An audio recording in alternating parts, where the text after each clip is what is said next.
Hey guys, welcome to the channel. It's Hamza. I am responding to some of your requests on how to buy options on Robinhood. So I'm going to keep this video short, simple.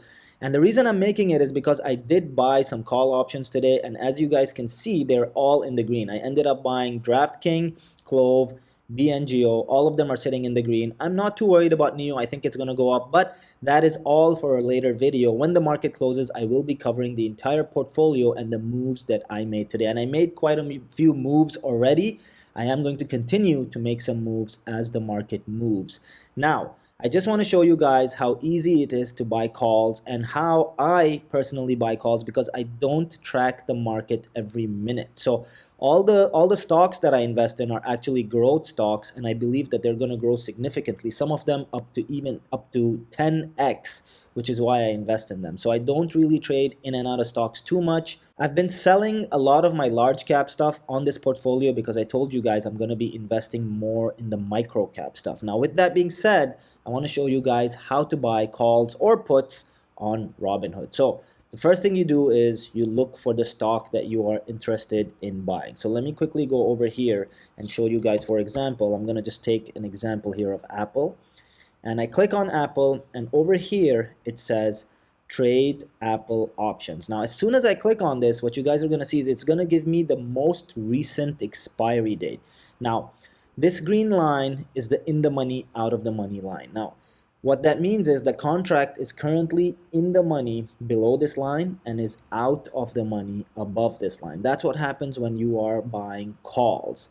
Okay, so this is the page that you are going to see when you click on the Apple sign and trade options, right?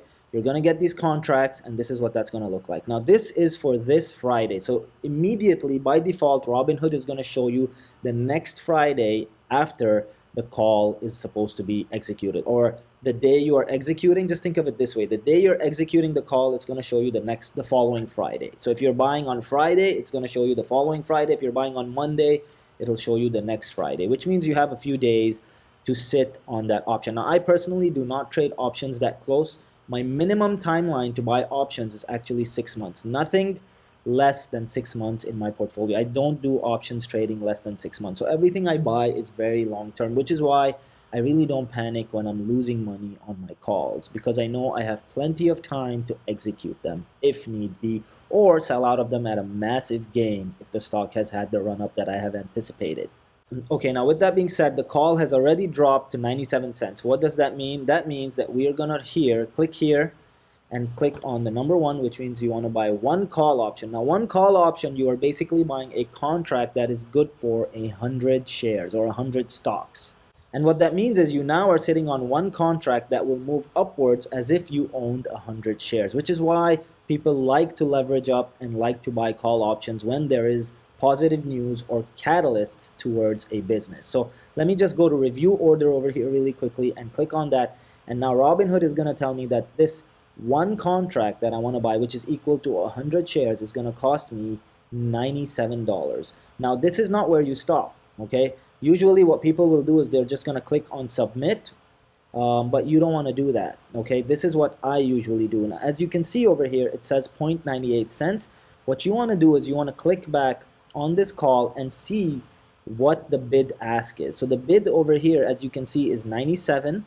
And the ask is 99. However, Robinhood put 98 over here. So what you want to do is you want to readjust this bid back to 97. So you go here.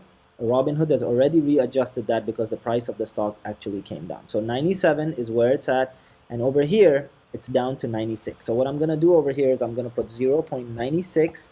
And if it hits that, so I'm only actually saving $1. In the grand scheme of things, it's not a big deal. But when you're trading larger options for further out dates, that 1 cent can actually make a massive difference. In some cases, I've actually seen a couple $100s in difference. So you go review order, and then it's going to tell you, okay, are you sure you want to review this order? And right below my face, there's a button, and it says submit. Let me just scroll up really quickly so I can show you. Oh, here you go.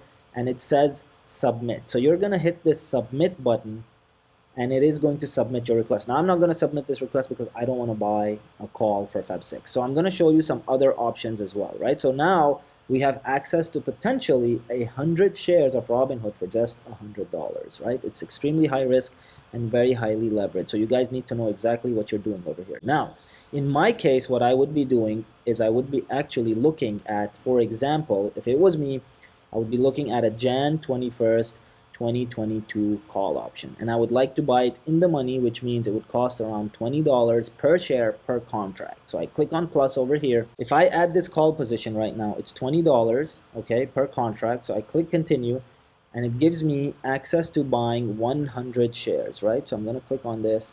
So as you can see over here, it's going to tell me it's $20.35. But if you click on the actual contract over here, you can see that people are actually bidding 20.25. So that's what I'm going to do. I'm going to adjust that to 20.25 because that's what people are bidding. And I'm going to try to buy one contract of this. Okay, so now that I've bought the one contract, I click on review order, and now that I clicked on one order, you can see that this contract is going to cost me $2,025. $2,025 means I now have the ability to buy 100 shares of Apple for this price, or the price that is mentioned over here, up to January 21st, 2022. And that is basically how you buy a call. If you want to buy a put, it's exactly the same. So I'm going to start from the very beginning. Let's go to Robinhood, my homepage, and as you guys can see, I'm flirting with $160,000 in my portfolio today, which I'm very happy about. Okay, so I'm gonna write Apple again, click here, and then instead of the stock area, once again, I'm gonna go to trade Apple options, and then instead of call, what I'm gonna do is I'm gonna buy a put. And basically, a put is telling me, or telling the market, that I am shorting Apple, meaning I think Apple is actually going to go down. Now, if I were to buy a put, I usually don't buy very long-term puts, but I do like to have some time on the contract. So I'm going to buy a March 5th put, and it's right here. This is in the money. It's 137, and I click on the plus sign over here, and I continue. And once again, guys, you need to look at how much people are bidding for this put, right? So it says 5.40, and over here Robinhood by default has 5.45, which means you're going to end up paying a little more, and I like to save some money, so I'm going to just do one put over here, and this is what is going to end up happening now. Okay, and then you go to review order, and basically when you review the order, and that's what I do for all my calls and puts, I make sure to actually go to the bid spread and then pick a price from there. I don't use the Robinhood default pricing, and right off the top I've actually saved $5 in this case, right? I'm gonna cancel this because I have no intention of buying a put against Apple. I think that would be way too risky at this point with the way they're going and all the news that they have for their new EV. And I think now is actually a good time to be in Apple. I was actually up about $1,200 on the stock. I'm only up $600 right now, which means I missed the absolute high. Also, yesterday, Apple was at $137 after market. So it did come down quite a bit since then. So yeah, guys, this was a quick tutorial on how to buy calls and puts on Robinhood if you guys are interested. Now, of course, you guys are going to have to do more due diligence and understand what catalysts there are for certain stocks and why you would want to buy a call or a put versus an actual stock. That's something that you guys need to research and make sure that you understand. Trading options can be very risky if you don't know what you are doing. You could technically lose all your money and much more. So be very careful trading options. I just wanted to make this video so that I can show you guys how to trade calls and puts. Just like that, my name is Hamza, and I'll see you guys next video.